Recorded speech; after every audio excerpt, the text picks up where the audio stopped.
കർത്താവിന്റെ വചനത്തിൽ നമ്മൾ കാണുകയാണ്, അവിടുത്തെ നോക്കിയവർ പ്രകാശിതരായി അവർ ലജ്ജിതരാവുകയില്ല. ഇന്ന് നമ്മളെ ഭാരപ്പെടുത്തുന്ന വിഷയം അതെന്തുമാകട്ടെ, നമ്മൾ ഈശോയുടെ മുഖത്തേക്ക് നോക്കുമ്പോൾ ഈശോയിൽ നിന്ന് നമ്മളിലേക്ക് ഉത്തരം ലഭിക്കും. ആ പ്രതീക്ഷയോടെ കർത്താവിൻ്റെ മുഖത്തേക്ക്, തിരുമുഖത്തേക്ക് നമുക്കൊന്ന് നോക്കാം. നമ്മൾ ലജ്ജിതരാകുവാൻ അവിടുന്ന് അനുവദിക്കുകയില്ല. ഇത് വചനമാണ്. സങ്കീർത്തനം 34:5 നമ്മൾ കാണുന്നത്. അവിടുത്തെ നോക്കിയവർ പ്രകാശിതരായി അവർ ലജ്ജിതരാവുകയില്ല. എല്ലാ കഷ്ടതകളിൽ നിന്ന് അവനെ രക്ഷിക്കുകയും ചെയ്തു. ഈ എളിയവൻ നിലവിളിച്ചു, കർത്താവ് കേട്ടു. എല്ലാ കഷ്ടതകളിൽ നിന്നും അവനെ രക്ഷിക്കുകയും ചെയ്തു. കർത്താവിന്റെ ദൂതൻ ദൈവഭക്തരുടെ ചുറ്റും പാളയമടിച്ച് അവരെ രക്ഷിക്കുന്നു. ഈശോയുടെ കാലഘട്ടത്തിൽ ഈശോയുടെ അരികിലേക്ക് എത്രയോ തകർന്ന മനുഷ്യർ കടന്നു വന്നു. ആർക്കും സഹായിക്കാൻ പറ്റാത്ത മനുഷ്യർ, ആർക്കും സഹായിക്കുവാൻ ലിമിറ്റേഷനാണ് ഉണ്ട്. അങ്ങനെയുള്ള വ്യക്തികളൊക്കെ യേശുവിൻ്റെ അരികിലേക്ക് വരുമ്പോൾ കർത്താവിൻ്റെ തിരുമുഖത്തേക്ക് അവർ നോക്കുകയാണ് ചെയ്തത്. പലപ്പോഴും കർത്താവ് അവരെ വലിയ പഠനങ്ങൾ കൊടുക്കുകയോ അവരെ ശകാരിക്കുകയോ ഒന്നും ചെയ്യുന്നതായിട്ട് നമ്മൾ കാണുന്നില്ല. അവരെ സ്നേഹത്തോടെ കർത്താവ് അക്സെപ്റ്റ് ചെയ്യുകയും അവരുടെ ശരീരത്തിൽ, അവരുടെ ശിരസിൽ കരങ്ങൾ വെച്ച് അനുഗ്രഹിച്ച് അവർക്ക് സൗഖ്യം കൊടുക്കുകയും ചെയ്യുമ്പോൾ ആ സൗഖ്യം ലഭിച്ച മനുഷ്യരുടെ ജീവിതം പിന്നെ പാടെ മാറി മറിയുകയാണ്. കർത്താവിൻ്റെ സ്പർശനം ലഭിച്ചവരുടെ ജീവിതം, അവരുടെ ജീവിതം കംപ്ലീറ്റ്ലി ട്രാൻസ്ഫോംഡ് ആവുകയാണ്. അപ്പം ഇന്ന് നമ്മൾ ചെയ്യേണ്ടത് എന്താ? ഈശോയുടെ വചനത്തെ നമ്മൾ കാണുകയാണ്, അവിടുത്തെ നോക്കിയവർ പ്രകാശിതരായി. ഇന്ന് ആ തിരുമുഖത്തേക്ക് ഒന്ന് നോക്കുക. എന്നെ മനസ്സിലാക്കുന്ന, എന്നെ അക്സെപ്റ്റ് ചെയ്യുന്ന, എന്നെ സ്നേഹിക്കുന്ന ഒരാളാണ് എൻ്റെ ദൈവം. എന്നെ മനസ്സിലാക്കുന്ന വ്യക്തിയാണ്, എന്നെ സ്നേഹിക്കുന്ന വ്യക്തിയാണ്, എന്നെ അറിയുന്ന വ്യക്തിയാണ്, എന്നെ ഒരു നാളും തള്ളിക്കളയാത്ത ഒരു വ്യക്തിയാണ് എൻ്റെ ദൈവം. ആ ദൈവത്തിൻ്റെ തിരുമുഖത്തേക്കാണ് ഞാൻ നോക്കുന്നത്. അവിടെ എനിക്ക് എൻ്റെ എല്ലാ ചോദ്യങ്ങൾക്കുമുള്ള ഉത്തരം ആ തിരുമുഖത്തുണ്ട്, ആ ദൈവത്തിൽ എനിക്കുണ്ട്. രക്തസ്രാവക്കാരി, ഇന്ന് ആ മർക്കോസ് സുവിശേഷം 5-ാം അധ്യായത്തിൽ നമ്മൾ കാണും. രക്തസ്രാവക്കാരി ആ ഭവനത്തിൽ നിന്ന് ഇറങ്ങി ഈശോനെ കാണാൻ വേണ്ടി പോകുന്ന ആ ഒരു ഭാഗം. അവിടെ ഒരുപാട് പേര് ആ വ്യക്തിനെ പുറകോട്ട് വലിച്ചിട്ടുണ്ട്. കാരണം രക്തസ്രാവമുള്ള ഒരു വ്യക്തിക്ക് സമൂഹ മധ്യത്തിൽ കടന്നു വരുവാൻ ലിമിറ്റേഷൻസ് ഉണ്ട്. അങ്ങനെയുള്ളവരെ വേണമെങ്കിൽ ജയിലിൽ പിടിച്ച് മതപുരോഹിതർക്കിടാവുന്ന ഒരു കാലഘട്ടം. പക്ഷെ കർത്താവിൻ്റെ മുഖത്ത് നോക്കുമ്പോൾ എൻ്റെ ജീവിതത്തിലേക്ക് ഒരു പ്രകാശം കടന്നു വരും. യേശുവിൽ എനിക്ക് ഒരു വിടുതൽ ലഭിക്കും, എൻ്റെ ജീവിതത്തിൽ ഒരു ഉത്തരം എനിക്ക് കിട്ടും എന്ന വലിയൊരു പ്രത്യാശയും വിശ്വാസവുമാണ് ആ സഹോദരിനെ ഈശോനെ കാണുവാൻ വേണ്ടി വലിയ ദാഹത്തോടെ ആ ഒരു പ്രേരണയിൽ ആ ഭവനത്തിൽ നിന്ന് പുറത്തോട്ട് ഇറങ്ങുന്നത്. അവിടെ പ്രതിസന്ധികളിലേക്കല്ല ആ വ്യക്തി നോക്കിയത്, ഈശോയിലേക്ക് മാത്രമാണ് നോക്കിയത്. ഏത് വിധേനയും എനിക്ക് യേശുവിൻ്റെ വസ്ത്രത്തിൻ്റെ ആ ഒരു അരികിൽ, ആ അറ്റത്ത് എങ്കിലും എനിക്കൊന്ന് സ്പർശിക്കുവാൻ സാധിച്ചു കഴിഞ്ഞാൽ എനിക്ക് സൗഖ്യം ലഭിക്കുമെന്നുള്ള ഒരു ബോധ്യം. അവിടെ മനുഷ്യർ കളിയാക്കുന്നുണ്ടായിരിക്കും, ആക്രോശിക്കുന്നുണ്ടായിരിക്കും, വഴക്ക് പറയുന്നുണ്ടായിരിക്കും, ചുറ്റും പലരും വന്ന് പലതും പറയുന്നുണ്ടായിരിക്കും, കല്ലെറിയുന്നുണ്ടായിരിക്കും. അവരതിലേക്കൊന്നും നോക്കുന്നില്ല. അവരുടെ ഹൃദയത്തിൻ്റെ ആഗ്രഹം എനിക്ക് യേശുവിനെ കാണണം, ഈശോനെ കാണണം, ഈശോയുടെ വസ്ത്രത്തിന്റെ അറ്റത്തെങ്കിലും എനിക്ക് തൊട്ടാൽ മതി. ഈ മനുഷ്യരെന്നെ പലതരത്തിൽ അവോയ്ഡ് ചെയ്യുകയും നെഗ്ലക്റ്റ് ചെയ്യുകയും ചെയ്യും, പക്ഷെ ഈശോ എന്നെ നെഗ്ലക്റ്റ് ചെയ്യത്തില്ല. അപ്പം അന്നത്തെ കാലഘട്ടത്തിലെ മതപുരോഹിതരും അന്നത്തെ ഫരിസേരും ഒക്കെ അവോയ്ഡ് ചെയ്ത, വലിയ വാല്യൂ ഒന്നും കൊടുക്കാതെ മാറ്റി നിർത്തിയ വളരെ സാധാരണക്കാരായ മനുഷ്യരുണ്ടല്ലോ. ആ സാധാരണക്കാരായ മനുഷ്യർക്ക് യേശു എന്നുള്ളത് വലിയൊരു പ്രത്യാശയായിരുന്നു. അതായത് ഈ രണ്ടറ്റം കൂട്ടിമുട്ടിക്കാൻ ഓടുന്ന ഒരു സാധാരണക്കാരനെ സംബന്ധിച്ചിടത്തോളം അന്നത്തെ കാലത്തെ ഫരിസേര്, സദുക്യരും, നിയമജ്ഞരും ഇവരെ പിഴിഞ്ഞുകൊണ്ടിരിക്കുക. ഇവരുടെ കയ്യിലെ പൈസയും മറ്റും എല്ലാം എടുത്തുകൊണ്ട് പോവാം. ഓരോ കാര്യം പറഞ്ഞ് അന്നത്തെ സിനഗോഗിലെ ഓരോ കാര്യങ്ങളും അതും ഇതും ഒക്കെ ആയിട്ട് ഈ മനുഷ്യരിങ്ങനെ ഓട്ടത്തിനിടയിൽ ദൈവത്തെക്കുറിച്ചുള്ള ഭയം ജനിപ്പിക്കുന്ന സന്ദേശങ്ങളെല്ലാം അന്നത്തെ ഫരിസേര്, സദുക്യരും, നിയമജ്ഞരും എല്ലാവരും കൂടി മനുഷ്യരുടെ ഉള്ളിലേക്ക് അടിച്ചേൽപ്പിക്കുകയാണ്. അപ്പോൾ ഇതെല്ലാം നിമിത്തം അവരൊന്നാമത്തെ ടയേർഡാണ്. ഏത് വീട്ടിലെ കാര്യങ്ങൾ ഓടണം, അതിൻ്റെ പുറത്തുകൂടെയാണ് ദൈവം തന്നെ ശിക്ഷിക്കാൻ വേണ്ടി പോവുകയാണ്, ദൈവം നിങ്ങളെ അടിക്കാൻ വേണ്ടി പോവുകയാണെന്നൊക്കെ പറഞ്ഞ് പേടിപ്പിക്കുന്ന കാര്യങ്ങളൊക്കെ പറഞ്ഞ് ഈ മനുഷ്യരുടെ പൈസ എല്ലാം കൊണ്ട് പിരിച്ചുകൊണ്ട് പോവുക. അപ്പം ഇങ്ങനെയൊക്കെ ഇരിക്കുന്ന ഒരു സമയത്ത് ഇവർക്ക് ഭയങ്കര പ്രത്യാശ യേശു എന്ന് പറഞ്ഞാണ്. അതായത് സാധാരണക്കാരനായ ആൾക്കാർക്ക്, ഞാൻ പറയുന്നത് മതപുരോഹിതർക്കോ ഫരിസേർക്കോ ലേവ്യർക്കോ സദൂക്യർക്കോ ഒന്നും കർത്താവിന് ഇഷ്ടമില്ല. ഈ സാധാരണ മനുഷ്യർക്ക്, മുക്കുവർക്ക്, ഡെയിലി വേജസ് ജോലിക്കാർക്ക്, ഇത് ഈ പറയുന്ന സമൂഹത്തിലെ വലിയ മതപുരോഹിതരും ബിസിനസ്സുകാരും അങ്ങനെയുള്ള റോമക്കാരും ഒക്കെ അവരുടെ കമാൻഡേഴ്സൊന്നും വലിയ വില കൊടുക്കാത്ത, സിനഗോഗ് അധികാരികളൊന്നും വലിയ വില കൊടുക്കാത്ത, ഒരു വാല്യൂം കൊടുക്കാത്ത സാധാരണക്കാരായ മനുഷ്യരുണ്ടല്ലോ. ആ മനുഷ്യർക്ക് ഭയങ്കര പ്രത്യാശയാണ് യേശു. ആ പ്രത്യാശയുടെ കാരണം യേശു അവരെ അങ്ങ് അക്സെപ്റ്റ് ചെയ്തു. കാരണം മറ്റാരും തരാത്ത ഒരു വാല്യൂ യേശു ഈ മനുഷ്യർക്ക് കൊടുക്കുകയാണ്. അപ്പോൾ അതുകൊണ്ടാണ് കർത്താവ് നല്ല സമരിയക്കാരൻ്റെ ഉപമ തന്നെ പറഞ്ഞത്. നമുക്ക് നല്ല സമരിയക്കാരൻ്റെ ഉപമ വീണ്ടും പറയേണ്ട ആവശ്യം, നിങ്ങൾക്കൊക്കെ അറിയാവുന്നൊരു കഥയല്ലേ നല്ല സമരിയക്കാരൻ്റെ കഥ. കാരണം യേശു എന്ന് പറയുന്നത് ഈ സാധാരണക്കാർക്ക് ഏറ്റവും അക്സെപ്റ്റ്, അവർക്ക് ഏത് സമയത്ത് ഓടി വരാൻ പറ്റുന്ന ഒരാളാണ്. ഇപ്പം നമുക്കൊരാൾക്ക് നമ്മുടെ മനസ്സിലൊരു വിഷമം ഉണ്ടെങ്കിൽ നമ്മൾ ഓടി ഒരാളുടെ അടുത്ത് ചെന്ന് അവരോട് ആ വിഷമം പറഞ്ഞു കഴിയുമ്പോൾ എന്തൊരു റിലീഫാണ് അല്ലേ. അല്ലെങ്കിൽ നമുക്കൊരു വീഴ്ച വന്നു, ഒരു അബദ്ധം പറ്റി, അല്ലെങ്കിൽ ഒരു പ്രോബ്ലം ലൈഫിലുണ്ട്, ഇത് ആരോടെങ്കിലും ഒന്ന് പറയുമോ, അല്ലെങ്കിൽ അവരുടെ കൂടെ ഒരു 5 മിനിറ്റ് ഇരുന്ന് എല്ലാം ശരിയാവുന്നേ, നിന്റെ അവസ്ഥ എനിക്ക് മനസ്സിലാവുന്നു എന്ന് പറയുന്ന ഒരു സാന്ത്വനം കിട്ടുമ്പോൾ തന്നെ നമുക്ക് ഭയങ്കര വിൽ പവറാണ്. അപ്പം ഈ ഒരു സംഭവമാണ് അന്നത്തെ കാലത്ത് ഈ സാധാരണക്കാരായിട്ടുള്ള ഒരു 80% ആൾക്കാർക്കും യേശുവിൽ നിന്ന് കിട്ടിയത്. ഇതാണ് ആ ഒരു വലിയ വിപ്ലവത്തിന് തുടക്കം. അതൊരിക്കലും മതപുരോഹിതരിൽ നിന്നോ ഫരിസേയരിൽ നിന്നോ അല്ല, സാധാരണക്കാരുടെ ഇടയിലാണ് കർത്താവിൻ്റെ ഈ വിപ്ലവം നടക്കുന്നത്. അപ്പോൾ അവരിലേക്ക് അവർക്കൊരു വാല്യൂ ഉണ്ടെന്ന് യേശു പറയുക. നിങ്ങൾക്കൊരു വാല്യൂ ഉണ്ട്, നിങ്ങളുടെ ഉള്ളിലൊരു വെളിച്ചമുണ്ട്, നിങ്ങൾ ദൈവത്തിൻ്റെ മക്കളാണ്. അപ്പോൾ ഇവരിതൊക്കെ കേൾക്കുമ്പോഴത്തേക്ക് ഞെട്ടിപ്പോയി. ഞങ്ങൾക്ക് എന്നാ വിലയുണ്ടെന്നാണ് പറഞ്ഞു. ഈ സാധാരണക്കാരായ ഞങ്ങൾക്കൊരു വിലയില്ല, ഞങ്ങളുടെ കഴിവിൽ ഇതേണ്ട ഇവിടെ ഫരിസേയരുണ്ട്, സദുക്യരുണ്ട്, നിയമജ്ഞരുണ്ട്, അവരല്ലേ ദൈവത്തോട് അടുത്തിരിക്കുന്നത്, ഞങ്ങൾക്കൊക്കെ എന്നാ വിലയുള്ളതെന്ന് പറയുമ്പോൾ കർത്താവ് ഈ പറഞ്ഞ മാറ്റി നിർത്തിയ മനുഷ്യരെ എല്ലാം കെട്ടിപ്പിടിച്ച് അവരുടെ കൂടെ ഇരുന്ന് ഭക്ഷണം കഴിക്കുന്നു, അവരുടെ കൂടെ പാട്ട് പാടുന്നു, അവരുടെ കൂടെ നടക്കുന്നു. കർത്താവിൻ്റെ അരികിലേക്ക് ഒരു മനുഷ്യൻ വന്നു കഴിയുമ്പോഴത്തേക്കും അവൻ്റെ ഹിസ്റ്ററി പോലും നോക്കാതെ അവൻ്റെ തലയിലോട്ട് കൈവച്ച്, ഈ ഫരിസേയർ ഇവൻ മഹാഭാവിയാന്ന് പറഞ്ഞ് വലിയ ബന്ധനത്തിന് കീഴിൽ കിടക്കുന്നവനായി, ഇവനെയൊന്നും ഒരിക്കലും ദൈവം തിരിഞ്ഞു നോക്കിയാലെന്ന് പറഞ്ഞ ടീംസിനെയൊക്കെ കർത്താവ് അങ്ങ് കൈവച്ച് സൗഖ്യമാക്കുക. ഇതെല്ലാം കണ്ടു കഴിഞ്ഞപ്പോഴത്തേക്ക് യുവമാർക്ക് പിടിച്ചിട്ട് നിൽക്കുന്നില്ല, എങ്ങനെയെങ്കിലും യേശുവിനെ കൊടുക്കണം. ഇതാണ് അവരുടെ ഉള്ളിലെ ഈ ഒരു എന്താ പറയുന്നത്, കർത്താവിന്റെ ആ കൃപയുടെ സുവിശേഷത്തെ ഉൾക്കൊള്ളുവാൻ അവർക്ക് സാധിക്കുന്നില്ല. ഹല്ലേലൂയ. പിന്നീട് കർത്താവ് ദേവാലയത്തിൽ കയറി വന്ന് നാണയം അവിടെ ബിസിനസ് ചെയ്യുന്നവരെല്ലാം തട്ടിമറിച്ചിടുകയും എൻ്റെ ദേവാലയം നിങ്ങൾ കൊള്ളക്കാരുടെ സങ്കേതമാക്കി എന്നൊക്കെ പറഞ്ഞ് പിന്നെ വളരെ കർക്കശമായിട്ടാണ് യേശു സിനഗോഗ് അധികാരികളോടും മതപുരോഹിതരോടും ഫരിസേയരോടും കർത്താവ് ഡീൽ ചെയ്യുന്നത് നമ്മൾ കാണുന്നത്. പക്ഷെ ഒരിക്കലും രണ്ടറ്റം കൂട്ടിമുട്ടിക്കാൻ ഓടുന്ന സാധാരണക്കാരന മനുഷ്യന്റെ ഇടയിൽ കർത്താവിന്റെ പ്രവർത്തനം നമ്മൾ വ്യക്തമായി നമ്മൾ മനസ്സിലാക്കണം. അവരെ നെഞ്ചോട് ചേർത്ത് വെക്കുകയാണ്. എത്ര വലിയ മഹാഭാവിയാണെങ്കിലും ആ വ്യക്തിയെ ചേർത്ത് നിർത്തുവാണ്. മേരി മാഗ്ദലിൻ വ്യഭിചാരം ചെയ്യുമ്പോൾ പിടിക്കപ്പെട്ടു. പക്ഷെ വ്യഭിചാരം ചെയ്തപ്പോൾ രണ്ടുപേരിലെ വ്യഭിചാരം ചെയ്യുന്ന ഒരാൾ തന്നെ വ്യഭിചാരം ചെയ്യുകയല്ലോ, കൂടെയുള്ള ആളെന്തെന്നുള്ള ആ മെയിൽ ഫിഗർ അവിടെ ഇല്ല. അപ്പം ചിലർ ചില കാഴ്ചപ്പാട് നിലനിൽക്കുന്ന ഒരു ഫരിസേനാണ്, ഒരു ജൂത മതപുരോഹിതനാണ് ചിന്താഗതി നിലനിൽക്കുന്നുണ്ട്. അതുകൊണ്ട് തന്നെ ആ മെയിൽ അവിടെ ഇല്ല. ആ മെയിൽ പിക്ചറിനെ അവിടെ മറച്ച് കാണിച്ച് ഇവൾ വ്യഭിചാരത്തിൽ പിടിക്കപ്പെട്ടു, ഇവളെ കല്ലെറിഞ്ഞു കൊല്ലണം. മോശ നിയമത്തിൽ അതാണ് പറഞ്ഞേക്കുന്നത്. അപ്പൊ നിയമം കൊടുത്ത ആളുടെ മുമ്പിലോട്ട് തന്നെ വന്ന് ചോദിക്കുന്നത്, മോശ നിയമത്തിൽ പറഞ്ഞേക്കുന്നത് ഇതാണ്, ഇവിടെ നീ ഇതിനെക്കുറിച്ച് നീ എന്താ പറഞ്ഞത്? അപ്പം കർത്താവ് നിയമത്തെ കൊടുത്ത എവിടെയാ? സീനായി മല മുകളിൽ അല്ലേ? ആ കൽപ്പലകളിൽ എഴുതി നിയമം കൊടുത്തതാണ്. എന്നാൽ ഇവിടെ ഒരു മനുഷ്യന്റെ വൾണറബിലിറ്റി, ഒരു മനുഷ്യന്റെ തകർച്ച, അവൻ കടന്നു പോകുന്ന അവസ്ഥകൾ, ആ അവസ്ഥകളെ കൂടി മനസ്സിലാക്കുന്ന അണ്ടർസ്റ്റാൻഡിങ് ആകുക, അല്ലെങ്കിൽ ഒരു വ്യക്തിയുടെ എല്ലാ ഭാഗങ്ങളും മനസ്സിലാക്കുന്ന ഒരു ദൈവമാണ് ഈശോ. എല്ലാ ഭാഗങ്ങളും അറിയാം.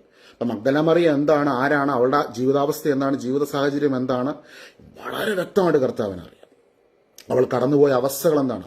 5 ഭർത്താക്കന്മാരുണ്ടായിരുന്ന സമരിയക്കാരി സ്ത്രീയോട് കർത്താവ് അവളെ കാണാൻ വേണ്ടി നട്ടുച്ചയ്ക്ക് നേരത്ത് അവളുടെ അരികിൽ വന്നു. കാരണം അവളുടെ ഉള്ളിൽ അവൾ കടന്നുപോയ പ്രശ്നങ്ങൾ എത്ര മാത്രം ഉണ്ടെന്ന് കർത്താവിന് മാത്രമേ അറിയത്തുള്ളൂ. അത് കർത്താവ് അവളുടെ അരികിൽ വന്നിട്ട് പറയാം, നീ എന്നോട് ചോദിക്കുകയും യഥാർത്ഥത്തിൽ നീ തിരയുന്ന ജീവന്റെ ജലം ഞാൻ നിനക്ക് തരുമല്ലോ, ഞാൻ നിന്നെ അക്സെപ്റ്റ് ചെയ്യുന്നു മോളെ, നിനക്ക് വേണ്ടത് എൻ്റെ ആത്മാവിന്റെ ശക്തിയാണെന്ന് നിന്നേക്കാൾ ഉപരിയായിട്ട് എനിക്കറിയാം. ഹല്ലേലൂയ.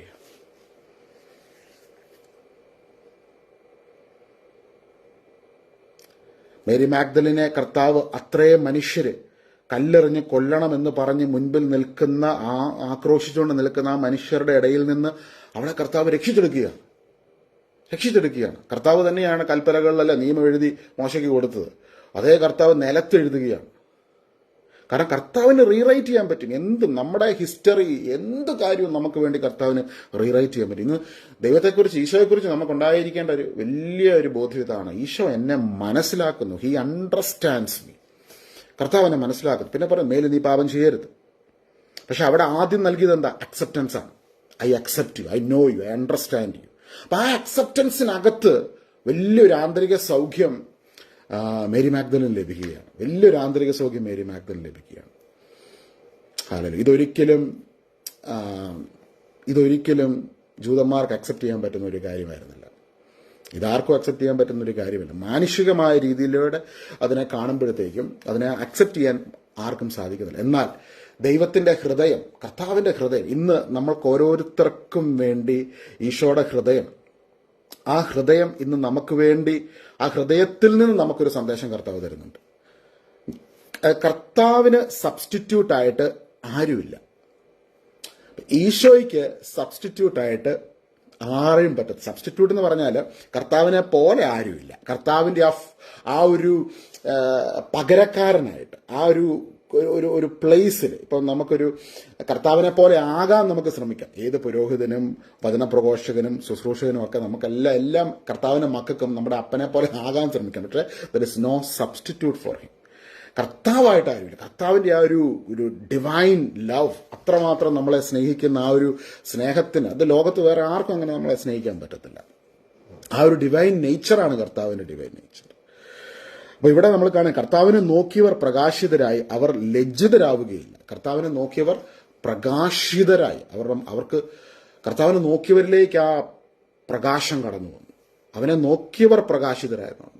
ഈശോനെ നോക്കിയവർ പ്രകാശിതരായി, ഈശോനെ കണ്ടവർ പ്രകാശിതരായി. അപ്പം അവരുടെ ഉള്ളിലെ ആ ഒരു റിയൽ ഐഡന്റിറ്റിയെ കർത്താവ് മനസ്സിലാക്കി കൊടുത്തു. അവർ പല കാറ്റഗറിയിൽപ്പെട്ട മനുഷ്യരുണ്ടായിരുന്നു. പക്ഷെ അവർക്കെല്ലാം അവരുടെ ഉള്ളിൽ നിങ്ങൾക്കൊരു വാല്യൂ ഉണ്ട്, നിങ്ങൾക്കൊരു ഐഡന്റിറ്റി ഉണ്ട്. നിങ്ങൾ ദൈവത്തിന് വിലപ്പെട്ടവരാണ്, നിങ്ങൾ വേണ്ടപ്പെട്ടവരാണ്. എന്നിട്ട് ഈ സമരക്കാരൻ്റെ ഉമ്മയൊക്കെ ഈശോ പറയുന്നത്, ഒരു സമരക്കാരൻ വന്നിട്ട് ഒരു മനുഷ്യനെ എടുത്തുകൊണ്ട് പോവുക, അതിലൊരു പുരോഹിതൻ കടന്നുപോയി, ലേവ്യൻ കടന്നുപോയി, അവർ തിരിഞ്ഞു നോക്കണില്ല.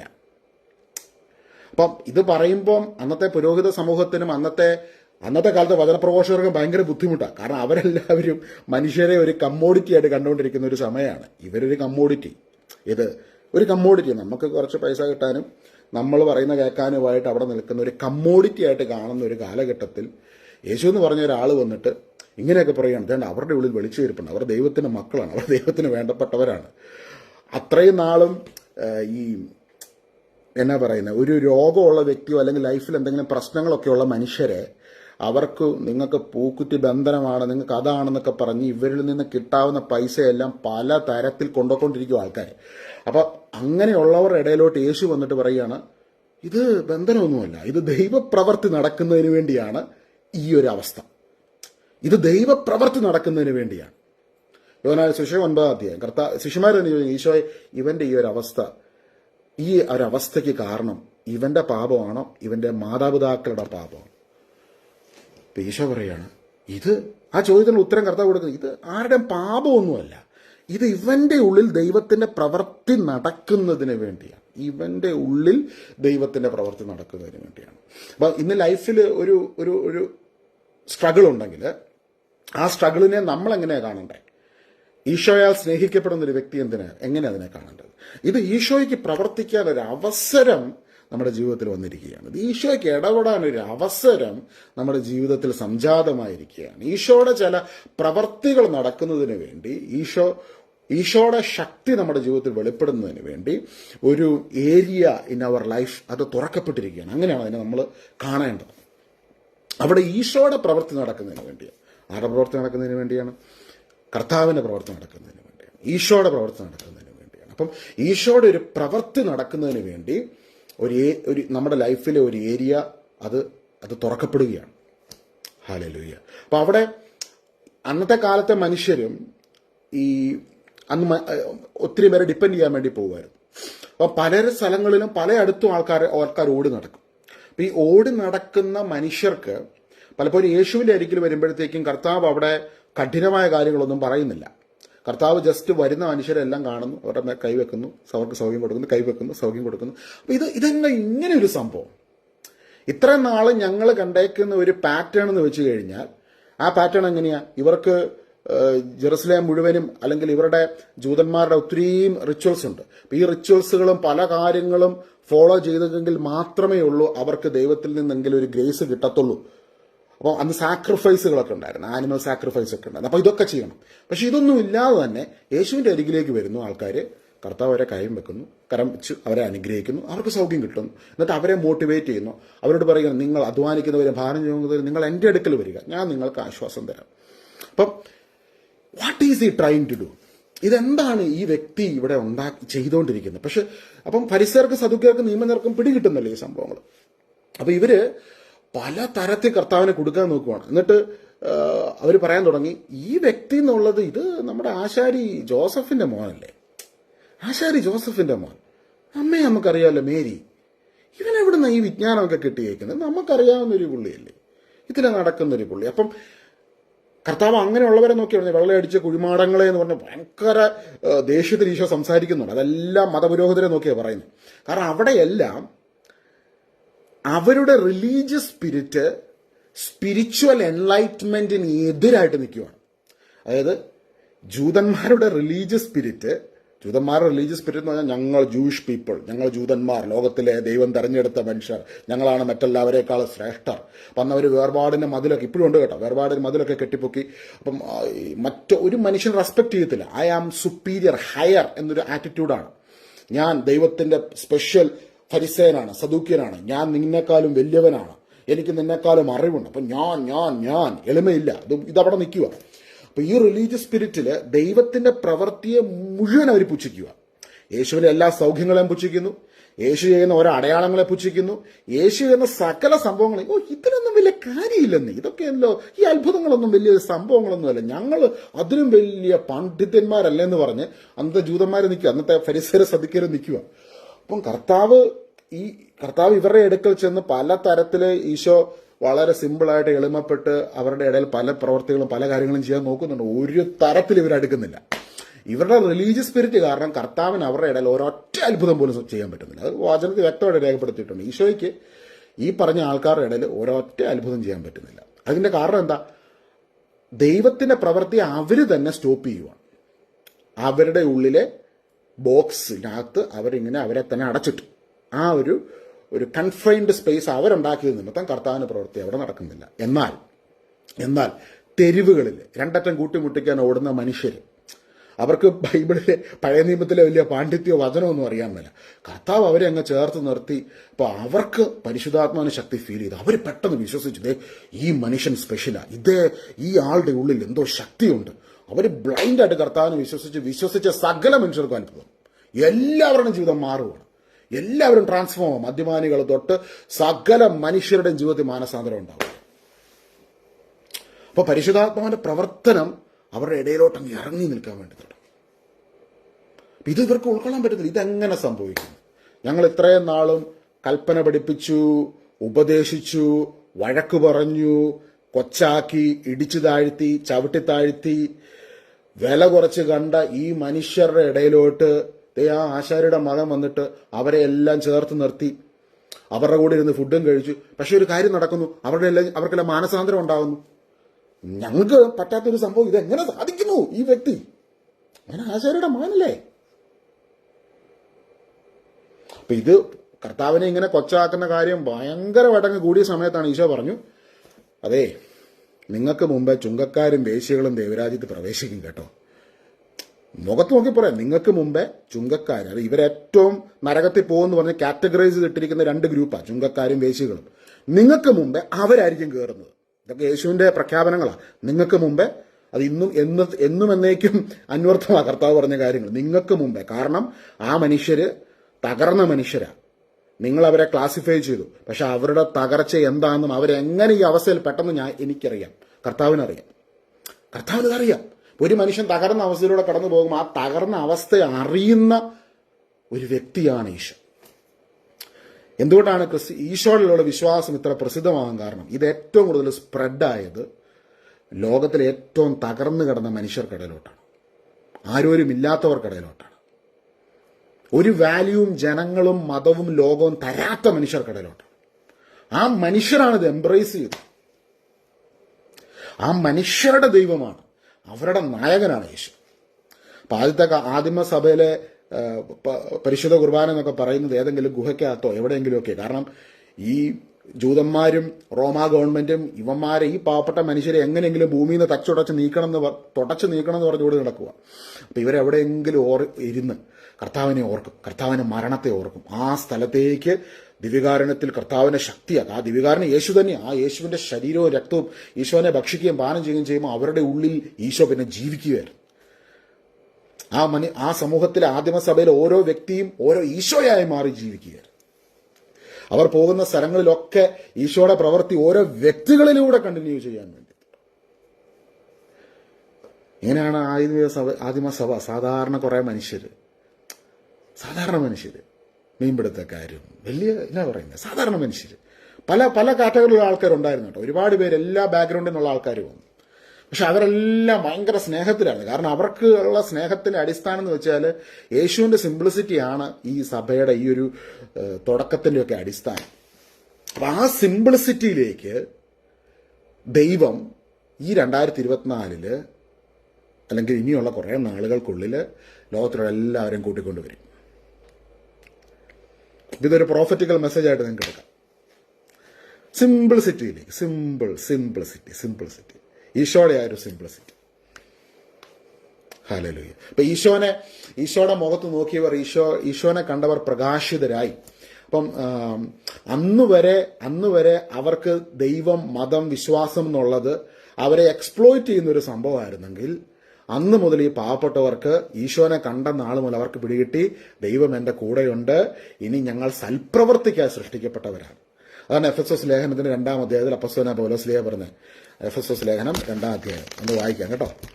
അപ്പം ഈ ഒരു തിരിച്ചറിവ് കിട്ടിയ സാധാരണക്കാരായ മനുഷ്യരോട് അപ്പോസ്തലൻ പറയുകയാണ് ലേഖനം എഴുതുമ്പോൾ, നിങ്ങൾ സൽപ്രവർത്തിക്കായി സൃഷ്ടിക്കപ്പെട്ട വ്യക്തിയാണ്. എഫെസോസ് 2:10, നാം ദൈവത്തിന്റെ കരവേലയാണ്, നാം ചെയ്യാൻ വേണ്ടി ദൈവം മുൻകൂട്ടി ഒരുക്കിയ സൽപ്രവർത്തികൾക്കായി യേശുക്രിസ്തുവിൽ സൃഷ്ടിക്കപ്പെട്ടവരാണ്. നാം ദൈവത്തിന്റെ കരവേലയാണ്, നാം ചെയ്യാൻ വേണ്ടി ദൈവം മുൻകൂട്ടി ഒരുക്കിയ സൽപ്രവർത്തികൾക്കായി യേശുക്രിസ്തുവിൽ സൃഷ്ടിക്കപ്പെട്ടവരാണ്. ഒന്നും കൂടെ വായിക്കാം. നാം ദൈവത്തിന്റെ കരവേലയാണ്.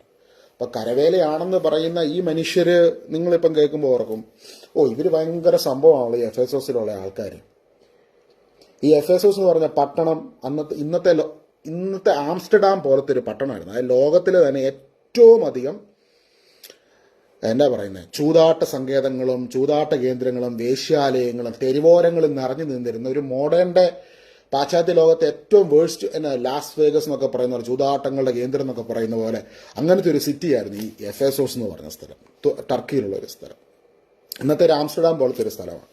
അപ്പം അന്ന് അവിടെ ജൂതന്മാരൊന്നും ഇല്ല. അങ്ങനെ ലോകത്തിൻ്റെതായ രീതിയിൽ ജീവിച്ചിരുന്ന മനുഷ്യർക്കിടയിലോട്ട് അപ്പോസ്തലനായ പൗലോസ്ലീഹ ആ സ്ഥലത്ത് ചെന്ന് യേശുവിനെ കുറിച്ച് പ്രസംഗിച്ചു, ഷെയർ ചെയ്തു. അന്നത്തെ കാലത്ത് ഇങ്ങനെ വലിയ കൺവെൻഷൻ പോലത്തെ പ്രസംഗത്തിനുള്ള അവസരമില്ല. തെരുവിലൊക്കെ ആൾക്കാരോടൊക്കെ ഇതിനെക്കുറിച്ച് ഷെയർ ചെയ്തപ്പം മനുഷ്യരിൽ യേശുവിനെ കുറിച്ച് കേട്ടവരിൽ വലിയ മാറ്റങ്ങൾ വന്നു. അങ്ങനെ മാറ്റങ്ങൾ വന്നപ്പോൾ ആദ്യം ഒരുപാട് എതിർപ്പുകളൊക്കെ വന്നു. പക്ഷെ പിന്നീട് ക്രമേണ ആ സ്ഥലത്ത് വലിയൊരു കോൺഗ്രിഗേഷൻ രൂപപ്പെട്ടു. ഈശോനെ വിശ്വസിക്കുന്ന ഒരു മനുഷ്യരുടെ അന്നത്തെ ചരിത്രം പറയുന്നത് 30,000-ലധികം, ലോകത്തിൽ തന്നെ ഏറ്റവും വലിയ ക്രൈസ്തവ സമൂഹം ഉണ്ടായിരുന്ന ഒരു സ്ഥലമാണ് എഫെസോസ് എന്ന് പറയുന്ന സ്ഥലം. ജൂതന്മാരല്ലാത്ത ക്രിസ്ത്യാനികളുടെ അത് പൗലോസ്ലീഹയുടെ ശുശ്രൂഷയിലൂടെയാണ് എഫെസോസിൽ അത്രയും വലിയൊരു സമൂഹം ഉണ്ടായത്. അപ്പൊ ആ സമൂഹത്തിന്റെ അവരുടെ ഹിസ്റ്ററി എന്നൊക്കെ പറഞ്ഞാൽ അവരൊക്കെ വളരെ തകർന്ന മനുഷ്യരായിരുന്നു, പാപാവസ്ഥയിൽ കഴിഞ്ഞ മനുഷ്യരൊക്കെ ആയിരുന്നു. പക്ഷെ അവർ ഈശോനെ കുറിച്ച് കേട്ടപ്പോൾ അവരുടെ ഉള്ളിൽ ഒരു വലിയ ട്രാൻസ്ഫോർമേഷൻ ഉണ്ടായി. അവരുടെ ലൈഫിൽ അവർക്ക് മിസ്സിംഗ് ആയിട്ട് കിടന്ന ആ ഒരു ഗ്യാപ്പ് ഫില്ലായ ഒരു അനുഭവമായിരുന്നു. അങ്ങനെ ഒരു വലിയ സമൂഹം ഈശോയിലേക്ക് കടന്നു വന്നു വെച്ചാൽ അവരൊക്കെ പുതിയൊരു മനുഷ്യരായി, അവരുടെ ലൈഫ് ട്രാൻസ്ഫോംഡ് ആയി. അങ്ങനെ ട്രാൻസ്ഫോംഡ് ആയ ആൾക്കാരോടാണ് അപ്പോസ്തലൻ പറയുന്നത്, നാം ദൈവത്തിന്റെ കരവേലയാണ്, നാം ചെയ്യാൻ വേണ്ടി ദൈവം മുൻകൂട്ടി ഒരുക്കിയ സൽപ്രവർത്തികൾക്കായി യേശുക്രിസ്തു സൃഷ്ടിക്കപ്പെട്ടവരാണ്. അവരായിരുന്നു ഒരു ചരിത്രത്തിൽ പറയപ്പെടുന്നത്, പരിശുദ്ധ അമ്മയൊക്കെ ഈ ജൂതന്മാര് ഭയങ്കര പേഴ്സിക്യൂഷൻ ഇസ്രായേലിൽ നടക്കുന്ന സമയത്ത് യോഹന്നാൻ ശ്ലീഹായും പരിശുദ്ധ അമ്മയും കൂടെ ഈ എഫെസോസിലോട്ട് പോയി. അപ്പം അന്ന് അവിടെയുള്ള അവരായിരുന്നു സംരക്ഷണം ഒരുക്കി, അന്ന് വളരെ പ്രൊട്ടക്ഷൻ കൊടുത്ത് അവരെയൊക്കെ കാത്തു പരിപാലിച്ചത്. അമ്മ സ്വർഗത്തിലേക്ക് സംവഹിക്കപ്പെട്ടതൊക്കെ എഫെസോസിലായിരുന്നു വെച്ചായിരുന്നു അത് സംഭവിച്ചതെന്നൊക്കെയുള്ള ഒരു ചരിത്രമുണ്ട്. പരിശുദ്ധ കുർബാനയ്ക്കിടയിൽ ആണ് അത് സംഭവിച്ചതെന്നൊക്കെയുള്ള ഒരു ചരിത്രം തുർക്കിയിൽ ചെല്ലുമ്പോൾ നമ്മൾ അവിടെ അങ്ങനെ ഒരു ചരിത്രമുണ്ട് കേട്ടോ. പക്ഷെ അതിൻ്റെ ലൊക്കേഷൻ എക്സാക്ട്ലി ഇവിടെയാണ് ഇന്ന സ്ഥലം എന്നൊന്നും സഭ വ്യക്തമാക്കുന്നില്ല. പക്ഷെ അങ്ങനെ ഒരു ചരിത്രം നമ്മൾ എഫേസോസിലുണ്ട്. എഫേസോസിൽ ചെല്ലുമ്പോൾ അവിടെ അങ്ങനെ ഒരു ചരിത്രമാണ് നിലനിൽക്കുന്നത്. ആ എഫേസോസിലുള്ള കർത്താവിൻ്റെ മക്കൾക്ക് പൗലോസ്ലീഹ എഴുതുന്ന ഈ ലേഖനത്തിൽ വ്യക്തമായി പറയുകയാണ്, നാം ദൈവത്തിൻ്റെ കരവേലയാണ്. നാം ദൈവത്തിൻ്റെ കരവേലയാണ്. അപ്പോൾ ഒരു മനുഷ്യൻ ദൈവത്തിൻ്റെ കരവേലയായി തീരുകയാണ് ഈശോനെ നോക്കുമ്പോൾ, ഈശോയിൽ ആശ്രയിക്കുമ്പോൾ, ഈശോയിലേക്ക് സ്വന്തം ജീവിതത്തെ സമർപ്പിക്കുമ്പോൾ. ഇന്നേ ദിവസം ഒരു നിമിഷം ഒന്ന് കണ്ണടച്ച് നിങ്ങളെ മുൻപിൽ നിങ്ങളെ അക്സെപ്റ്റ് ചെയ്യുന്ന, നിങ്ങളെ സ്നേഹിക്കുന്ന, നിങ്ങളുടെ അവസ്ഥകളെ അറിയുന്ന, നിങ്ങളെ ഉൾക്കൊള്ളുന്ന, നിങ്ങളെ മനസ്സിലാക്കുന്ന ഒരാൾ നിങ്ങളുടെ അരികിൽ നിൽക്കുന്നതെന്ന് കണ്ടേ.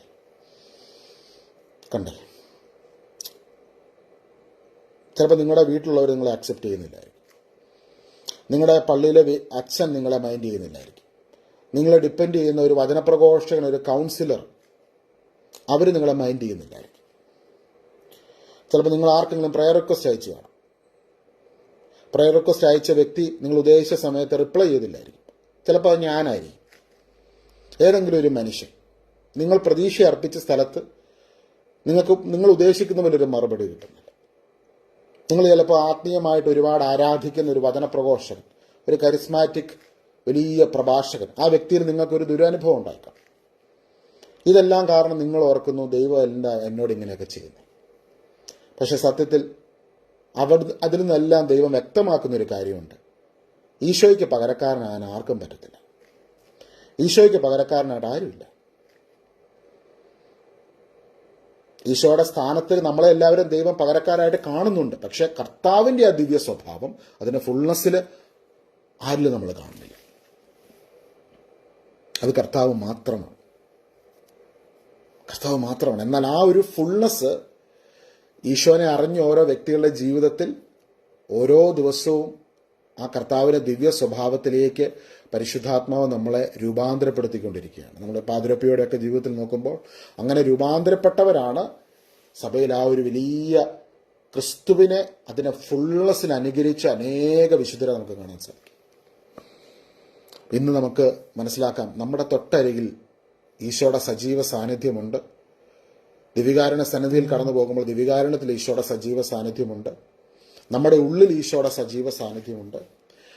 ആ കർത്താവിൻ്റെ സാന്നിധ്യം നമ്മളോട് പറയുന്ന ഏറ്റവും വലിയ മെസ്സേജ്, നിന്നെ ഞാൻ മനസ്സിലാക്കുന്നു, നിന്നെ ഞാൻ അറിയുന്നു, നിന്നെ ഞാൻ ഉൾക്കൊള്ളുന്നു.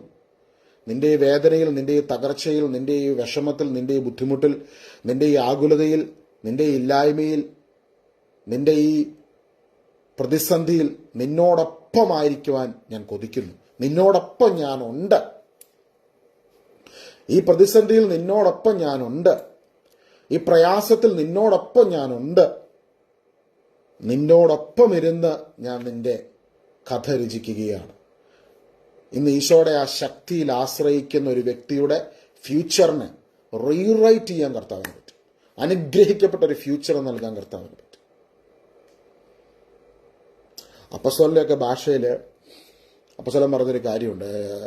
പൗലോസ് 2 കൊരിന്ത്യർ 14-17 ഈശോയിലായിരിക്കുന്ന ഒരു വ്യക്തി പുതിയ സൃഷ്ടിയാണെന്ന് പറയുന്നത്. ഈശോയിലായിരിക്കുന്ന ഒരു വ്യക്തി പുതിയ സൃഷ്ടിയാണ്. അതായത് ഈശോ ഉള്ളിൽ വസിക്കുന്ന ഒരു വ്യക്തിയുടെ ചരിത്രം പിന്നെ ഈശോയുമായിട്ട് കണക്റ്റഡ് ആയിട്ടാണ്. അയാളുടെ ഫ്യൂച്ചർ, ഈശോ ഉള്ളിൽ വസിക്കുന്ന ഒരു വ്യക്തിയുടെ ഫ്യൂച്ചർ ഈശോയുമായിട്ട് കണക്റ്റഡാണ്. ഈശോ ഉള്ളിൽ വസിക്കുന്ന ഒരു വ്യക്തിയുടെ ഫ്യൂച്ചർ ഈശോയുമായിട്ട് കണക്റ്റഡാണ്. അപ്പൊ ഇനി വിശ്വസിക്കേണ്ടത് എൻ്റെ ഫ്യൂച്ചർ. പണ്ടൊരു ഈ ജാതകമൊക്കെ എഴുതിയൊരു മനുഷ്യൻ, അദ്ദേഹത്തെ അതിവിശ്വസിച്ച് പോരുന്നൊരു വ്യക്തിയാണ്. അപ്പൊ അതിനകത്ത് പറഞ്ഞ പോലൊക്കെ തന്നെയാണ് എല്ലാം സംഭവിച്ചുകൊണ്ടിരിക്കുന്നത്. അപ്പൊ ഇങ്ങനെ ഇരിക്കുന്ന ഒരു സമയത്ത് ഇങ്ങനെ പുള്ളി പേടിച്ച് അവസാനം പുള്ളി ചിന്തിക്കും, ഇതിനകത്ത് പറഞ്ഞ പോലെ എല്ലാം സംഭവിക്കുന്ന ഓർത്തിരിക്കുമ്പോൾ പുള്ളി ഈശോയോട് ഇങ്ങനെ പറഞ്ഞു, ഈശോയെ, എൻ്റെ ജീവിതത്തിന്റെ ഫ്യൂച്ചർ ഇനി നീയാകട്ടെ. എൻ്റെ ഉള്ളിൽ വന്ന് നീ ഇരിക്കണം. ഞാൻ നിന്നിൽ മരിക്കുന്നു, ഇനി എന്നിൽ ജീവിക്കുന്നത് നീയാണ്. ഈശോയാണ് എൻ്റെ ഫ്യൂച്ചർ. ആ പറഞ്ഞ സമയം മുതൽ പുള്ളി അത് വിശ്വസിച്ചു പറഞ്ഞു. കർത്താവിൻ്റെ കരങ്ങൾ വിട്ടുകൊടുത്ത് പറഞ്ഞു, എൻ്റെ ഫ്യൂച്ചർ നീ ഈശോ. ഇനി എന്നും പറയുന്നത് എൻ്റെ ഫ്യൂച്ചർ ഈശോയ്ക്ക് എന്നൊക്കെ ഉണ്ടോ ഉയർത്തെഴുന്നേറ്റ് ഈശോയുടെ മുഴുവൻ ആ ഫുൾനെസ്, ആ രാജാവിൻ്റെ മഹത്വമാണ് എൻ്റെ ഫ്യൂച്ചറിൽ ഇനി വെളിപ്പെടാൻ വേണ്ടി പോകുന്നത്.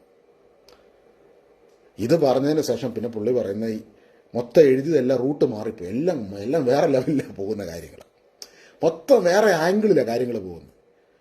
എല്ലാ ദിവസവും നടക്കുന്ന സംഭവങ്ങൾ എന്ന് വെച്ചാൽ പരിശുദ്ധാത്മാവിനോട് ചേർന്ന് ജീവിക്കാൻ തുടങ്ങിയപ്പോൾ, ആ ഒരു ഫെലോഷിപ്പിൽ ജീവിക്കാൻ തുടങ്ങിയപ്പോൾ ദൈവം എല്ലാ കാര്യത്തെ മാറ്റുകയാണ്. ചിന്തിച്ചിട്ടില്ലാത്ത വാതിലുകൾ തുറക്കപ്പെടുന്നു, വഴികൾ തുറക്കപ്പെടുന്നു. അപ്പം അതൊന്നും അപ്പം ഇദ്ദേഹം പറയും, ഈ വാതിലുകളും അനുഗ്രഹങ്ങളും ഒക്കെ കിട്ടുമ്പോഴും പലപ്പോഴും നമ്മുടെ മനസ്സ് അഹങ്കരിക്കാൻ തുടങ്ങുമ്പോഴാണ് വീണ്ടും എന്തെങ്കിലും പ്രശ്നം വരുന്നത്. പക്ഷെ മനസ്സിനോട് പറയും, ഇത് എൻ്റെ കഴിവ് കൊണ്ടല്ല, ഇത് എൻ്റെ ക്വാളിറ്റി കൊണ്ടല്ല, ഇത് എൻ്റെ ഉള്ളിൽ വസിക്കുന്ന ദൈവത്തിൻ്റെ ശക്തിയാലാണത് നടക്കുന്നത്. അപ്പം മഹത്വം മുഴുവൻ ദൈവത്തിന് കൊടുത്ത് എളിമപ്പെടുക. ആ എളിമപ്പെടുന്ന ഒരു വ്യക്തിക്ക് ദൈവത്തിൻ്റെ എല്ലാ നന്മകളും അനുഗ്രഹവും ജീവിതത്തിലേക്ക് കടന്നു വരും. അതാണ് സുഭാഷിതങ്ങൾ 22-ാം അധ്യായത്തിന്റെ 4-ാം വാക്യം. വിനയത്തിനും ദൈവഭക്തിക്കുമുള്ള പ്രതിഫലം സമ്പത്തും ജീവനും ബഹുമതിയുമാണ്. വിനയത്തിനും ദൈവഭക്തിക്കുമുള്ള പ്രതിഫലം സമ്പത്തും ജീവനും ബഹുമതിയാണ്. അത് ഇന്ന മനുഷ്യൻ, ഏത് മനുഷ്യനും കേട്ടോ, ഇന്ന ക്രിസ്ത്യാനികൾക്ക് വേണ്ടി മാത്രമൊന്നും അങ്ങനെയൊന്നും ബൈബിളിൽ എഴുതിയിട്ടുണ്ട്. ദൈവഭക്തിയും വിനയവുമുള്ള ഒരു വ്യക്തിക്ക് ഈ പറഞ്ഞ കാര്യങ്ങളെല്ലാം ദൈവം കൊടുക്കുന്നുവെന്നാണ് ദൈവത്തിന്റെ വചനത്തിൽ പറയുന്നത്. അപ്പം ഈ രണ്ട് സംഭവമാണ്, വിനയം, ദൈവഭക്തി. വിനയം, എളിമ. നമ്മൾ ഇതിനകത്തിപ്പം പലപ്പോഴും മനുഷ്യരുടെ ഈ ആന്തരിക മുറിവ് കാരണമാണ് എനിക്ക് വേറെ ആളുടെ മുകളിൽ കയറി ആൾക്കാലും ബെറ്റർ എന്ന് പ്രൂവ് ചെയ്യണമെന്നൊരു സംഭവം ഉള്ളിൽ വരുന്നു. പക്ഷെ ആ ഒരു മേഖലയിൽ ഹീലിംഗ് കിട്ടിക്കഴിയുമ്പോൾ നമ്മൾ വിനയമേ, ഞാനതിന് വേറെ ആൾ മുമ്പ് ആളാകുന്നത്, അയാൾക്ക് അങ്ങനെ ആളാകുന്നു, അയാൾ ആളായിക്കോട്ടെ, ഞാൻ അയാളെക്കാൾ എളുപ്പപ്പെട്ട് നിൽക്കാണ്. അത് യേശു പറഞ്ഞു, മറ്റുള്ളവരെ നിങ്ങളെക്കാൾ ശ്രേഷ്ഠമായി കാണുക, അവർ നിങ്ങളോട് ചെയ്യേണ്ട നിങ്ങൾ അവർക്ക് ചെയ്തു കൊടുക്കുക. അപ്പം ഈ ഒരു ആംഗിൾ വന്നു കഴിഞ്ഞാൽ പിന്നെ നമ്മൾ ഫ്രീ ആയി. മൊത്തത്തിൽ വലിയൊരു ഫ്രീഡം ആ മനുഷ്യൻ്റെ ഉള്ളിലേക്ക് കടന്നു വരികയാണ്. അപ്പം ഈ യേശുവിൻ്റെ ജീവിതവും ഈ ടീച്ചിങ്സും പ്രിൻസിപ്പിൾസും എല്ലാം ഇത് സിമ്പിളാണ്. ഇതൊരു മനുഷ്യനെ ഏറ്റവും ഫ്രീഡത്തിൽ ജീവിക്കാൻ വേണ്ടി കർത്താവ് നൽകുന്ന സംഭവങ്ങളാണ്. പക്ഷെ അത് മനസ്സിലാക്കണമെങ്കിൽ അതിൻ്റെ ഫൗണ്ടേഷൻ ഒന്ന് പിടികിട്ടിയാണ്. അതായത് ദൈവം സ്നേഹമാകുന്നു, ദൈവം എന്നെ അക്സെപ്റ്റ് ചെയ്യുന്നു, എന്നെ മനസ്സിലാക്കുന്നു, എന്നെ സ്നേഹിക്കുന്നു, എന്നെ ഉൾക്കൊള്ളുന്നു. ദൈവം എന്നെ ഒരു കമ്മോഡിറ്റി ആയിട്ടല്ല കാണുന്നത്. ഏത് അന്നത്തെ മതപുരോഹിതരും ഫരിസേരും സദുക്കരും മനുഷ്യരെ ഇവനെ എങ്ങനെയെങ്കിലും എക്സ്പ്ലോയിറ്റ് ചെയ്യണം, ഇവനെ എങ്ങനെയെങ്കിലും കമ്മോഡിറ്റി ആക്കണം. അന്ന് കാശുള്ളവന് പദവികളും പൊസിഷൻസും ഇതെല്ലാം കൊടുക്കുവാണ് അന്നത്തെ സിനഗോഗുകളിൽ. സാധാരണക്കാരെ മനുഷ്യൻ അവിടുന്ന് സിനഗോഗിൽ പോയി അവനൊരു വിലയില്ല. അപ്പം ഇതെല്ലാം കർത്താവ് മാറ്റുക. സാധാരണക്കാരൻ്റെ ദേഹത്ത് തോളെ കൈയും കെട്ടി അവൻ മുക്കുവരെയൊക്കെ ശിഷ്യന്മാരുമാക്കി. അപ്പം ഇതൊന്നും അന്നത്തെ കാലത്തെ ആൾക്കാർക്കൊന്നും ഉൾക്കൊള്ളാൻ പറ്റുന്നില്ല. അന്നുള്ള ഫരിസേരെ സംബന്ധിച്ചിടത്തോളം ദൈവപുത്രൻ വരുമ്പോൾ അല്ലെങ്കിൽ മിശിഹ വരുമ്പോൾ ഇതിനു വേണ്ടി പഠിച്ച് തയ്യാറായി ഒരുങ്ങിയിരിക്കുന്ന PhD സ്കോളേഴ്സായ ചില പണ്ഡിതന്മാരായ പഴയ നിയമ ആൾക്കാരെയാണ് ദൈവം ഉപയോഗിക്കാൻ വേണ്ടി പോകുന്നതെന്നുള്ള കാഴ്ചപ്പാടിലാണ് നിൽക്കുന്നത്. പക്ഷേ അവരെ കൊണ്ട് ദൈവത്തിന് ഒന്നും ചെയ്യാൻ പറ്റുന്നില്ല. ദൈവത്തിന് വേണ്ടി എന്തെങ്കിലും ചെയ്തത് സാധാരണക്കാരായ മനുഷ്യരാണ്. അത് സാധാരണക്കാരായ മനുഷ്യരെന്ന് വെച്ച് കഴിഞ്ഞാൽ അവർക്ക് ഇങ്ങനൊരു കാര്യത്തിലേക്ക് വരുമെന്ന് പോലും ചിന്തയില്ലാത്ത വളരെ സാധാരണക്കാരായ വ്യക്തികൾ. അപ്പം ദൈവത്തിന് ഒരു വ്യക്തി ഉപയോഗിക്കുവാൻ ആ വ്യക്തിയുടെ മനസ്സാണ് ദൈവം നോക്കുന്നത്. ഒരു വ്യക്തിയുടെ മനസ്സ് നിങ്ങളെ ദൈവത്തിന് ശക്തമായിട്ട് ഉപയോഗിക്കാൻ വേണ്ടി പറ്റും.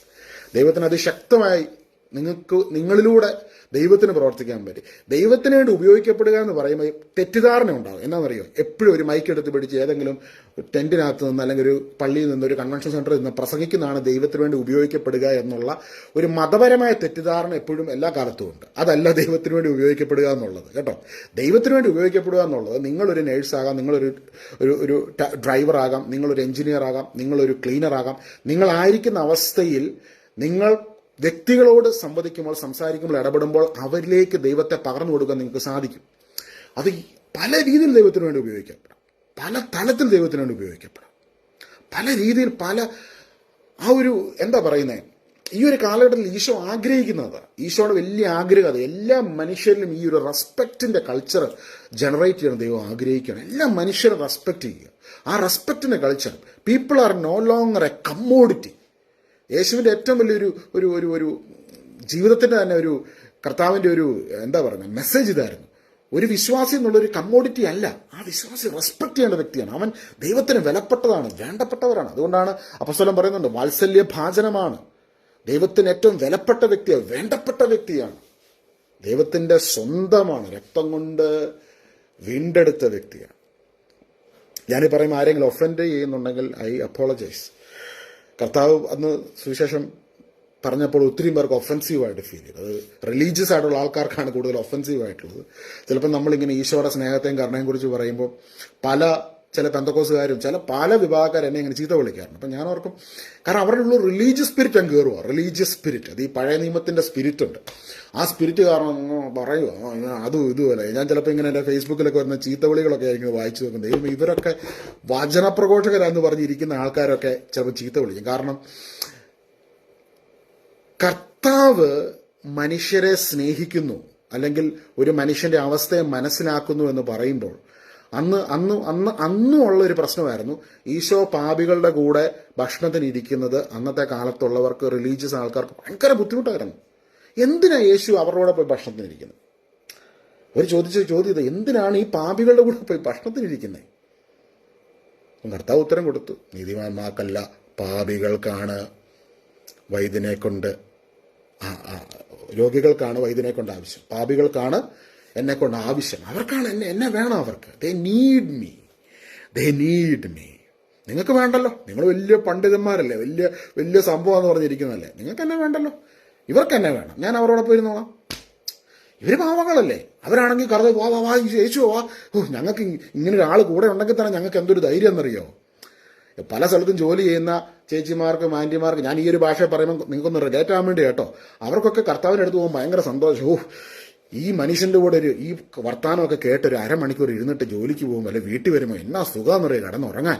ഈ മനുഷ്യൻ്റെ കൂടെ ഞങ്ങളിങ്ങ് നടക്കും. അപ്പം എവിടെ യേശു പോകുന്നു അവിടെ എല്ലാം ഈ മനുഷ്യരെല്ലാം ഫോളോ ചെയ്യുക. അപ്പോൾ കർത്താവ് ബീച്ചിൽ പോയിരിക്കും, അല്ലെങ്കിൽ കർത്താവ് മലയുടെ മുകളിൽ പോയിരിക്കും, ഓരോ സ്ഥലത്ത് പോകുമ്പോൾ ഈ മനുഷ്യരെല്ലാം ഇങ്ങനെ ഫോളോ ചെയ്യുകയാണ്. അങ്ങനെ പരിശുദ്ധാത്മാവിൻ്റെ പ്രവർത്തനം അവിടെ നടക്കുകയാണ്. ഹല്ലേലൂയ. അപ്പം ഇന്ന് അതേ പരിശുദ്ധാത്മാവിൻ്റെ പ്രവർത്തനം നിങ്ങളിലൂടെ നടക്കും. കാരണം നിങ്ങളെ കർത്താവ് സ്നേഹിക്കുന്നു, കർത്താവിൻ്റെ സാന്നിധ്യം നിങ്ങളോടൊപ്പം ഉണ്ട്, നിങ്ങളിലൂടെ വലിയ കാര്യങ്ങൾ ദൈവം ചെയ്യും. അപ്പോൾ ദൈവത്തിന് വേണ്ടി അവൈലബിൾ ആകുക. ഇന്ന് ഈ ഒരു മെസ്സേജ് കേട്ട് കഴിഞ്ഞ് നിങ്ങൾ ഇങ്ങനെ പറയും, ഈശോ ഇന്ന് ഈ കേട്ട മെസ്സേജിലൂടെ ഞാൻ മനസ്സിലാക്കുന്നു, നീ എന്നെ ഇത്രമാത്രം സ്നേഹിക്കുന്നല്ലോ, ഞാൻ നിനക്ക് വേണ്ടി അവൈലബിൾ ആയിട്ട് എന്നെ തന്നെ സമർപ്പിക്കുന്നു എന്ന് പറയും. കഴിഞ്ഞ ദിവസം ഒരു ചേച്ചി പറഞ്ഞൊരു സാക്ഷിയാണ്, തീപ്പെട്ടി കമ്പനി ജോലി ചെയ്യുന്നൊരു ചേച്ചി. അപ്പം ചേച്ചി ഈ മെസ്സേജൊക്കെ കേട്ടിട്ട് ചേച്ചി അവിടെ വർക്ക് ചെയ്യാൻ പോയപ്പോഴത്തേക്കും പറഞ്ഞു, എനിക്ക് കർത്താവ് അധികാരം തന്നിട്ടുണ്ടെന്ന് പറഞ്ഞ് അവിടെ ഓരോ അസുഖങ്ങളൊക്കെ ഉള്ളവർക്ക് വേണ്ടി പ്രാർത്ഥിച്ചെന്ന് പറഞ്ഞു, അവർക്കൊക്കെ സൗഖ്യം കിട്ടിയെന്ന് പറഞ്ഞ് ചേച്ചി ഒരു സാക്ഷ്യം ഒക്കെ വോയിസ് മെസ്സേജ് ആയിട്ട് അയച്ചു. ബ്രദറെ ഞാൻ അവർക്ക് വേണ്ടി പ്രാർത്ഥിച്ചു, യേശു വരെ സൗഖ്യമാക്കി എന്നൊക്കെ പറഞ്ഞു. ഒരു പാവപ്പെട്ട ഒരു സാധാരണ ചേച്ചി ഒന്ന് ഓർത്ത് നോക്കി, അവർ പ്രാർത്ഥിച്ചു കഴിഞ്ഞപ്പോൾ അവരിലൂടെ കർത്താവിൻ്റെ ശക്തി വെളിപ്പെട്ടു. ഹല്ലേലൂയ. ചില ആൾക്കാരെയൊക്കെ കാണാൻ വേണ്ടി എൻ്റെ പൊന്നോ, ഈ കാലഘട്ടത്തിലെ ചില കൗൺസിലേഴ്സിനെ, വചനപ്രഘോഷകരെ കാണാൻ വേണ്ടി ആരൊക്കെ റെക്കമെൻഡ് ചെയ്യണം, ആരൊക്കെ വിളിക്കണം, അല്ലെങ്കിൽ എങ്ങനെ കാണാൻ പറ്റും? നിങ്ങളുടെ കൂടെ തന്നെ ഇറങ്ങി പ്രവർത്തിക്കാൻ കർത്താവ് അനുകൂലമായിട്ട് നിൽക്കുക. അന്ന് നടന്ന സംഭവം ഇതാണ്. ഞാനിത് പറയുമ്പോൾ take it in the positive വേ കേട്ടോ. ഞാനീ പറയുന്ന ഒരിക്കലും വചനപ്രഘോഷകരെയോ അല്ലെങ്കിൽ പള്ളിയിലുള്ള അച്ഛന്മാരെയോ ഒന്നും നമ്മൾ മോശക്കാരൊക്കെ കാണിക്കുന്നില്ല. അവരെയൊക്കെ നമ്മൾ റെസ്പെക്ട് ചെയ്യണം. അവരെയൊക്കെ നമ്മൾ സ്നേഹിക്കണം, അവരെയൊക്കെ നമ്മൾ ബഹുമാനിക്കണം. അതാണ് ആസ് എ ക്രിസ്ത്യൻ നമ്മൾ സഭയോട് ഐക്യപ്പെട്ട് നിൽക്കുക എന്ന് പറയുമ്പോൾ ഈ പറയുന്ന എല്ലാ ആൾക്കാരെയും ബഹുമാനിക്കണം, സ്നേഹിക്കണം. പക്ഷെ എപ്പോഴും മനസ്സിലാക്കുക, മനുഷ്യരിൽ ഫ്ലോസ് ഉണ്ട്. ഈശോ ജൂതന്മാരോട് ഇങ്ങനെയൊക്കെ പറയുമെങ്കിലും കർത്താവിൻ്റെ ഹൃദയത്തിൽ അവരോട് ഭയങ്കര സ്നേഹമായിരുന്നു. ഈശോയുടെ ഹൃദയത്തിൽ എന്നാ സ്നേഹമായിരുന്നു. അതുകൊണ്ടാണ് യേശു ക്രൂശിൽ കിടക്കുമ്പോഴും കർത്താവ് പറയുകയാണ്, പിതാവ് ഇവർ ചെയ്യുന്ന എന്തെന്ന് ഇവർ അറിയുന്നില്ല, ഇവരോട് ക്ഷമിക്കണേ. കർത്താവിൻ്റെ ഫാമിലി അല്ലേ ഇത്. കാര്യം കർത്താവിന് ഇങ്ങനെയൊക്കെ പറഞ്ഞെന്ന് പറഞ്ഞാലും കർത്താവിന് അവരെ വേണ്ടപ്പെട്ടവരാണ്. പിന്നെ ഈ മെസ്സേജ് കേൾക്കുമ്പോൾ ഈശോയുടെ സ്നേഹം നിമിത്തം നിങ്ങളെ ഏതെങ്കിലും വചനപ്രഘോഷകനോ പള്ളിയിലച്ഛനോ വൈദികനോ ആരെങ്കിലും ഒക്കെ വിഷമിപ്പിച്ചിട്ടുണ്ടെങ്കിൽ ഈ മെസ്സേജ് കേട്ടിട്ട് അവരോടുള്ള വിഷമം കൂടുവല്ല, ഈശോയോടുള്ള സ്നേഹം നിമിത്തം അവരോടുള്ള സ്നേഹം വർദ്ധിക്കുവാനിടയാകട്ടെ. അതിനാണ് ഈ മെസ്സേജ് പറയുന്നത് കേട്ടോ. ഈ മെസ്സേജ് കാരണം നിങ്ങളുടെ പള്ളിയിലച്ഛനോട്, നിങ്ങളുടെ വൈദികനോട്, നിങ്ങളെ വിഷമിപ്പിച്ച വചനപ്രഘോഷകർ ആരെങ്കിലുമൊക്കെ നിങ്ങളെ മുറിപ്പെടുത്തിയിട്ടുണ്ടെങ്കിൽ അവരോടുള്ള സ്നേഹം ഈശോയെ പ്രതി കൂടുതൽ വർദ്ധിക്കുവാനിടയാകട്ടെ. അവരെ കാണുമ്പോഴത്തേക്ക് നിങ്ങളുടെ കണ്ണുകളിൽ ആ സ്നേഹം പ്രതിഫലിക്കട്ടെ. നിങ്ങളെ മൈൻഡ് ചെയ്യാതെ പോകുന്ന വ്യക്തികളെ കാണുമ്പോൾ ഈശോ ഉള്ളിലിരിക്കുന്ന നിങ്ങളുടെ ആ സ്നേഹം അവിടെ വർദ്ധിക്കുവാനിടയാകട്ടെ. അപ്പോൾ ചില സ്ഥലത്ത് നമ്മൾ എളിമപ്പെട്ടെന്ന് വെച്ചാൽ നമുക്ക് നഷ്ടമൊന്നുമില്ലെന്നേ. കർത്താവിന്റെ വചനത്തിൽ വ്യക്തമായി രേഖപ്പെടുത്തിയിരിക്കുക, വിനയവും ദൈവഭക്തിയും ഉള്ളവന് സമ്പത്തും ബഹുമാനവും ആയുസ്സും എല്ലാ നന്മകളും കർത്താവ് തരും. അപ്പോൾ എളിമപ്പെട്ടെന്ന് വെച്ചാൽ നിങ്ങൾക്ക് നഷ്ടപ്പെടാനൊന്നുമില്ല. അവിടെ കർത്താവിൻ്റെ അനുഗ്രഹം നിങ്ങൾക്ക് ഉറപ്പായിട്ടും ഉണ്ടായിരിക്കും. നിങ്ങൾ ഏതെങ്കിലും ഒരു പ്രയർ ഗ്രൂപ്പിലോ ഏതെങ്കിലും ഒരു ശുശ്രൂഷയിലോ നിൽക്കുന്നു, നിങ്ങളെ ചവിട്ടി താഴ്ത്തുന്നു, ഒതുക്കുന്നു. ഞാനെപ്പോഴും കേൾക്കുന്നു, എന്നെ ഒതുക്കുവോ, എനിക്ക് ഒരു അവസരം തരുന്നില്ല. വേണ്ടെന്നേ. അവസരം തരുന്നില്ല. നിങ്ങളെ ചവിട്ടിത്താഴ്ത്തു ഒതുക്കുകയും ചെയ്യുന്നുണ്ടെങ്കിൽ അത് കാണുന്ന ഒരാളുണ്ടല്ലോ, കാണുന്ന ഒരാളില്ലേ? കാണുന്ന ഒരാൾക്ക് ഇതൊക്കെ അറിയാൻ മേലേ? ആള് നിങ്ങളെ അനുഗ്രഹിക്കത്തില്ലേ? ആ ആള് നിങ്ങളുടെ മേൽ തൻ്റെ അഭിഷേകത്തെ പകരത്തില്ലേ? ജോസഫിന്റെ അവസാനം പൊട്ടക്കിണറായിരുന്നു? അല്ല. ജോസഫിന്റെ അവസാനം പൊട്ടക്കിണറല്ല. നിങ്ങൾ കണ്ടിട്ടില്ലാത്ത വഴികളും വാതിലുകളും നിങ്ങൾക്ക് വേണ്ടി തുറക്കുവാൻ ദൈവത്തിന് സാധിക്കും. കർത്താവിന് വേണ്ടി നിന്നിട്ട് ഏതെങ്കിലും സ്ഥലത്ത് നിങ്ങൾ കൊച്ചാക്കപ്പെടുകയോ അപമാനിക്കപ്പെടുകയോ മാറ്റി നിർത്തപ്പെടുകയോ ചെയ്യുന്നുണ്ടെങ്കിൽ അതിന് 100 ഇരട്ടിയായിട്ട് കർത്താവ് ഈ ഭൂമിയെ വെച്ച് തന്നെ അനുഗ്രഹിക്കും. അല്ലെങ്കിൽ അതിന് തക്കതായ സംഭവം റിവാർഡ് കർത്താവ് ഇവിടെ എന്തായാലും സ്വർഗത്തിലും തരും. കർത്താവിൻ്റെ ക്വാളിറ്റി, നേച്ചർ അത്. അതിന് യാതൊരു മാറ്റവും ഇല്ല. അതുകൊണ്ട് കർത്താവിൻ്റെ വേല ചെയ്യുന്ന ആരെങ്കിലും, ഈശോയ്ക്ക് വേണ്ടി നിൽക്കുന്ന ആരെങ്കിലും, ശുശ്രൂഷ ചെയ്യുന്ന ആരെങ്കിലും എന്നെ കേൾക്കുന്നുണ്ടെങ്കിൽ, നിങ്ങളെ ആരെങ്കിലും മൈൻഡ് ചെയ്തില്ല, നിങ്ങളെ ആരെങ്കിലും പരിഗണിച്ചില്ല, നിങ്ങളെ ആരും അംഗീകരിച്ചില്ല, നിങ്ങൾക്കാരും പൂച്ചണ്ട് തന്നില്ല. കർത്താവിന് ആരാ പൂച്ചണ്ട് കൊടുത്തേ? അന്നത്തെ കാലത്തും വലിയ സമ്പന്നരായിട്ടുള്ള ആൾക്കാർക്കൊക്കെ വലിയ പദവികളും സംഭവങ്ങളും എല്ലാം കൊടുക്കും. അപ്പം കർത്താവിന് പൂച്ചണ്ടൊന്നും കൊടുത്തില്ല. പക്ഷെ കർത്താവിന് പൂച്ചണ്ട് പോലും മേടിക്കാൻ പൈസ ഇല്ലാത്ത കുറേ മനുഷ്യർ കർത്താവിൻ്റെ കൂടെ ഉണ്ടായിരുന്നു. സാധാരണക്കാരായ കുറേ മനുഷ്യർ ഇങ്ങനെ കൂടെ വന്നിരിക്കും. ഹല്ലേലൂയ. ആ കർത്താവിന് വേണ്ടി ഈ ദിവസം, ഈ 2024 ജനുവരി 5-ാം തീയതി ഇന്നും 10,000-കണക്കിന് മനുഷ്യർ രക്തസാക്ഷികളാകാൻ തയ്യാറായിട്ട് ഞാൻ ഈ പറഞ്ഞ ഈശോയ്ക്ക് വേണ്ടിയുണ്ട്. ഈശോയുമായിട്ട് വ്യക്തിപരമായിട്ടുള്ളൊരു ബന്ധത്തിലായിരിക്കുന്ന 10,000 യേശുവിന് വേണ്ടി രക്തസാക്ഷിയാകാൻ ഇന്നേ ദിവസമുണ്ട്. അത് ലോകത്ത് വേറെ ആർക്കുമില്ല. ഇന്നേ ദിവസം തയ്യാറായിട്ടുള്ളവരുണ്ട്. എത്രയോ ആയിരക്കണക്കിന് മനുഷ്യർ, ലോകം മുഴുവൻ. അവരാരെങ്കിലും ഏതെങ്കിലും അംഗീകാരം കിട്ടാൻ വേണ്ടിയല്ല, കർത്താവിൻ്റെ ഈ സ്നേഹത്തെ മനസ്സിലാക്കിയവരാണ്. ഇന്ന് നമുക്ക് പ്രാർത്ഥിക്കാം.